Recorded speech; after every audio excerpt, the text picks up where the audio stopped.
resist or counter gameplay taken into consideration when we're building all these things. So that's our specialists, and plenty more specialists to show you guys before we get to launch too. But let's talk about the weapons.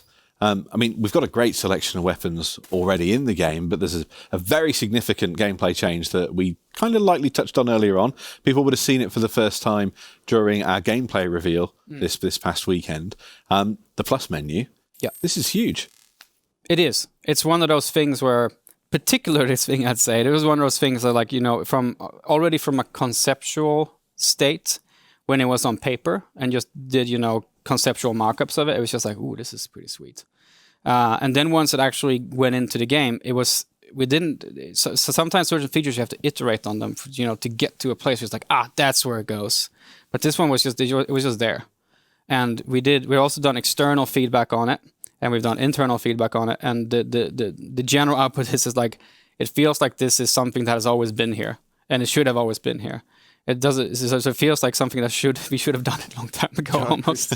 But in general, it means that, like, you're running around and you find yourself in a situation you didn't expect yourself to find yourself in, which is Battlefield in a nutshell. I ran around a corner and she was like, oh, okay, now I'm in this space, and that's not what I spawned with. So how do I counter that? Do I respawn? It's like, no. You can actually just take up your weapon in front of you, change out the barrel, change out the underbarrel attachment. You can change out the scope, and you can change out the ammo type. So you kind of change the way it plays completely. But there is still a range in terms of balance here, for example, which is important to call out, I think. And that's like, you can't have a SMG and turn it into a sniper rifle. You know, an SMG still sits within its category of usage, but it can deviate slightly to either side, right? So the plus system is not going to be removing the need for weapon archetypes. We just make each weapon archetype somewhat more wide in its usage in that sense. Yeah, and I'd say that there's a red thread that goes through the whole game. And kind of then we decided this early on in the game vision, right? This notion of like adaptability for players. Exactly. Given like everything that's happening on the battlefield, we need to give the players, you know, the optimal amount of choices in real time. So the plus menu is an example of that. The call-in systems, you can kind of drop in vehicles kind of at any time, but also that choice with the specialists, you know, giving them the option to use any primary weapon or open gadget they wish. Yeah. And like just unlock loads of sandbox moments. Like in past Battlefield games, you were kind of stuck, to be honest, and the only way to kind of change your gear was actually more or less to redeploy. Yeah. And now you're taking these kind of real-time decisions, just creating a whole bunch of new mayhem, right? So it's a lot of fun. And one of the best ways to take out a sniper, if you don't have a car being flung by a tornado for you. But that's a good thing, though. That's a good thing, but that doesn't happen every time. It's like if this happens now in the playtest, by the way.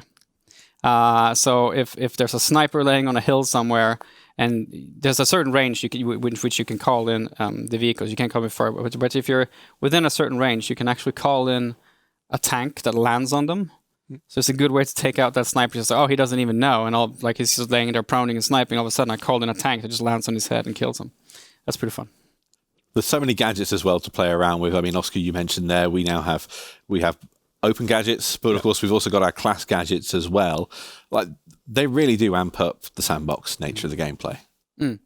No, so each specialist has its the gadget that is connected to them specifically, and then we have the bucket of open gadgetry.